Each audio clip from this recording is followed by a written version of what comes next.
Alors nous sommes le samedi 14 avril 2018, nous sommes de retour à Toulon. J'ai quelqu'un à côté de moi, je vais lui demander de se présenter. Bonjour. Bonjour Philippe, Jérôme Navarro, adjoint au maire en charge des événements et festivités de la ville de Toulon. D'abord on est ravis de vous revoir à cette occasion du mois d'avril, avec théoriquement un printemps qui devrait arriver, qui a un petit peu de mal à arriver. C'est le salon.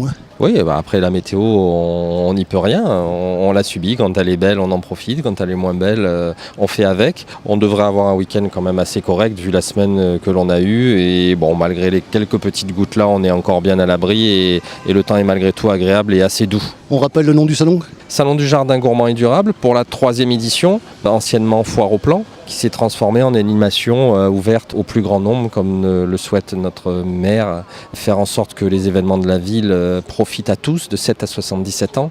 Donc non seulement toujours cette foire au plan, les plantes, potagères, fleurs, disponibles sur place à des prix très intéressants, mais aussi un salon du développement durable, sensibiliser les jeunes à la protection de la nature, au contrôle des ressources. Il y a un stand sur les abeilles, il y a un stand sur les oiseaux, nos partenaires, les chiens guides d'aveugles, du lien, du social, du cœur, c'est aussi ça la ville de Toulon. Cette foire au plan, c'est aussi un salon du terroir, des artisans, des savoir-faire locaux, un espace où on peut déjeuner, venir pique-niquer, acheter sur place de quoi déjeuner. C'est aussi la place pour les plus jeunes. On a parlé de la sensibilisation au développement durable, mais aussi le service jeunesse qui propose des ateliers, un duo clownesque avec 2 dames qui viennent animer et rendre le jeune public heureux au travers d'animations, de maquillage, de dessins. C'est aussi un manège traditionnel tout en bois que les papas et les mamans viennent animer eux-mêmes puisqu'ils pédalent pour activer ce manège. Il est très très très joli, j'invite le public à venir le découvrir.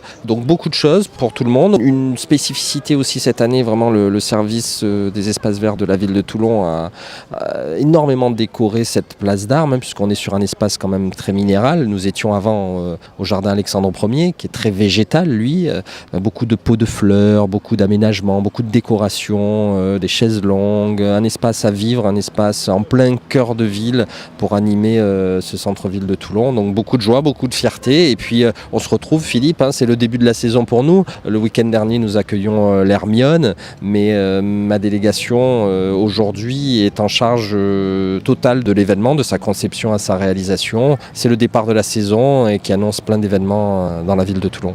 Alors plusieurs choses. D'abord l'entrée. Parlons de cette entrée déjà, avant de parler du reste. Avec le décor aussi qui va bien. Oui, un aménagement tout particulier. Je le disais précédemment, le service des espaces verts a vraiment fait quelque chose de remarquable, aussi bien en amenant énormément de décorum qu'en apportant des plantes, un décor sur les agrumes, de jolies plantes, des fleurs. Ce petit passage tout en bois qui donne une ambiance très cosy, très particulière. Donc c'est 2 chalets, le chalet de la ville, le chalet des espaces verts, où on peut obtenir des renseignements, des affiches, de la documentation sur tout ce qui se fait à Toulon. Il y a des petits cadeaux aussi à emporter.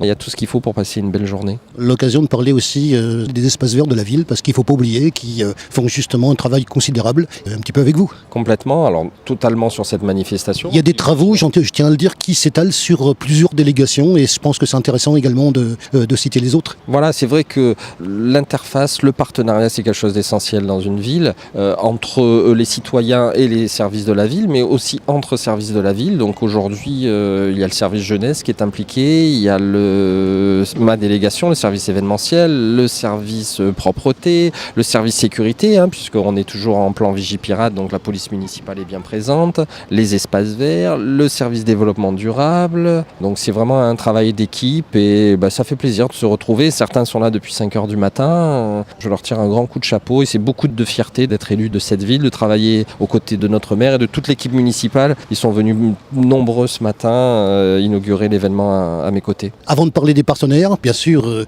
il y a des gens que je revois, que j'ai déjà interviewés et qui sont chez vous. Ça fait plaisir de les revoir. Dans l'ordre, vous avez donc la personne qui fait du terreau, qui est du département 84. C'est vrai que cet événement permet à les fidèles exposants d'être présents à chaque événement. C'est un lien qui se crée effectivement entre les animateurs et l'ensemble des partenaires et avec vous aussi Philippe, qui êtes un fidèle de tous ces événements de la ville. Ah, ça on peut le dire. Voilà, j'aimerais pouvoir citer aussi un ensemble de partenaires locaux qui participent à l'ensemble des animations de la ville de Toulon. On a l'Escole de la Targo, les fidèles provençaux qui font une dégustation terroir de produits qu'ils fabriquent eux-mêmes. Donc c'est beaucoup de plaisir de les accueillir. Ils sont à nos côtés à Noël, ils sont à nos côtés sur tous les événements, sur le salon du jardin gourmand et durable. Des fidèles partenaires qui animent très qualitativement la ville. On a parlé du développement durable, donc il y a la ruche éducative, il y a la promotion des circuits courts avec l'association de maintien de l'agriculture paysanne. Des choses qui ont du sens aussi par rapport à une grande ville comme Toulon. C'est-à-dire retrouver aussi ce qui fait du lien. On sait qu'à l'heure actuelle, le bio, les circuits courts, le consommé local, c'est quelque chose de très important. Alors on va parler bien sûr, parce que c'est le bonheur du photographe que je suis, quand on voit, puisque c'est quand même le salon du jardin, il y a des plantes et il y a aussi des fleurs. Je ne suis pas malheureusement un grand spécialiste de toutes les espèces qui sont présentes aujourd'hui, mais beaucoup de couleurs, un ensemble très coloré qui va vous permettre d'aménager vos jardins, d'aménager les balcons. Il est à souligner aussi que le service Espace Vert lance un concours de Toulon Fleuri. Donc c'est aussi le moyen de venir s'inscrire, c'est aussi le moyen d'acheter quelques plants et de participer, puisque une ville, une région, un département, un pays, c'est aussi une réussite, c'est aussi un développement quand tous les citoyens s'investissent.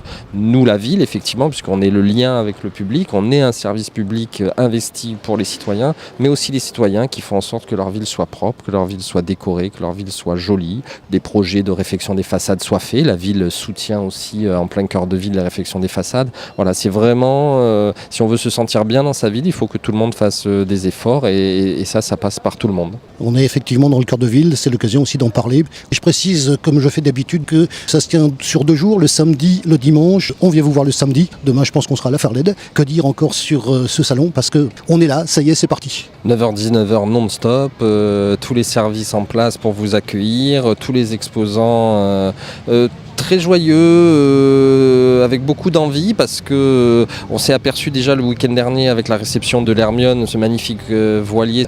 Ça a attiré des milliers de visiteurs dans le cœur de ville pendant 3 jours, plus de 50 000 visiteurs. C'est vrai qu'on a eu un hiver un petit peu difficile, donc plus que jamais, nous les Toulonnais qui sommes habitués au beau temps, quand le temps le permet, on a envie de sortir, on a envie de vivre notre ville. Aujourd'hui, je crois que c'est bien parti, énormément de visiteurs qui ont démarré l'ouverture ce matin, donc on est très satisfait. Je pense qu'avoir découvert cette manifestation, la première fois c'était en 2013, j'ai été très séduit par cette manifestation, par les couleurs que ça présente, par l'intérêt, par le décor aussi. C'est une manifestation qui est récurrente, qui date déjà depuis un certain temps. C'est une manifestation qui est ancrée dans le cœur des Toulonnais. C'est vrai qu'on est dans le sud, la plupart du temps beaucoup de soleil, beaucoup de beau temps, et donc ça pousse à vivre avec la nature. La ville de Toulon est à la fois une grande ville et est à la fois aussi une ville nature, parce que on a 1 millier d'hectares de forêt dans la ville, c'est quand même exceptionnel. On est la seule ville à avoir une montagne dans la ville. On a les plages du Mourillon, on a le parc des Lys, on a la Tour Royale, et j'en oublie tant d'autres. Au Pont du Las, on a un magnifique parc, à Saint-Jean, le Pré-Sandin, le parc des oiseaux.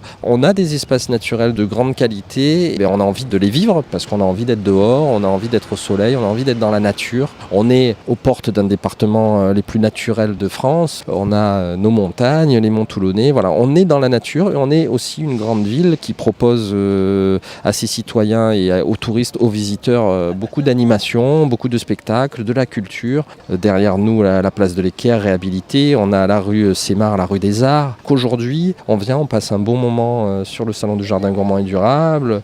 On peut venir y déjeuner, mais on peut aller aussi profiter des nombreux restaurants qui ont ouvert dans le cœur de ville ou qui sont présents depuis de nombreuses années. On peut aller sur la place de l'Équerre, vivre sa ville. C'est essentiel, je crois que quand on aime sa ville, on a besoin de la vivre, et pour la vivre, il faut l'animer. Un petit rappel, puisque ce salon avait changé de nom il y a 3 ans, je crois, même un peu plus, sur le changement de nom du salon. Comment il s'appelait avant et comment il s'appelle maintenant? Alors avant, c'était tout simplement la foire au plan. Maintenant, c'est le salon du jardin gourmand et durable. Le développement durable, c'est un triangle qui fait qu'on respecte la nature, d'une part, puisque c'est grâce à la nature qu'on vit, on respecte l'homme et Au travers de ces 2 points essentiels, on crée du développement économique. Parce qu'on a tendance à l'oublier, dans le durable, il y a le développement économique aussi. Le développement économique passe au travers d'une nouvelle manière de consommer et de préserver les ressources. Un de nos fidèles partenaires dont on n'a pas parlé, c'est le Cytomate aussi. Gérer ces déchets, les trier, c'est quelque chose d'essentiel puisque maintenant, avec le papier, le carton, le plastique, on recycle et on fait des vêtements, on refait des bouteilles, on refait du papier et ça permet de moins consommer la nature et notre terre. D'autres partenaires, la Ligue pour la protection des oiseaux, avec un jeu de reconnaissance des oiseaux, donc là aussi sensibiliser les plus jeunes, comment les différencier, à chacun son bec, à chacun sa patte, sa silhouette, son repas, son nid, donc c'est très intéressant pour les plus jeunes. Une initiation dans la botanique, atelier sur les mousses et les lichens, avec la Société des sciences naturelles et d'archéologie de Toulon, à la recherche des polluants de l'eau, s'amuser à découvrir la bioaccumulation, le cycle de l'eau et les chaînes alimentaires, faire des expériences et apprendre surtout à dépolluer l'eau. On oublie souvent de le dire, l'eau est une ressource gratuite, mais ce qui coûte cher, c'est de la transporter et ce qui coûte cher, c'est de la traiter, de faire en sorte qu'elle soit potable. Tout ça, il faut en prendre compte, en prendre considération quand on ouvre son robinet. C'est un acte citoyen, on contrôle sa consommation d'eau. Un ensemble de choses, je ne vais pas peut-être citer tout le monde, ce serait trop long. C'est très important qu'au travers de ce salon, on parle de la nature, mais on sensibilise les plus jeunes et les moins jeunes aussi à la préservation de notre environnement.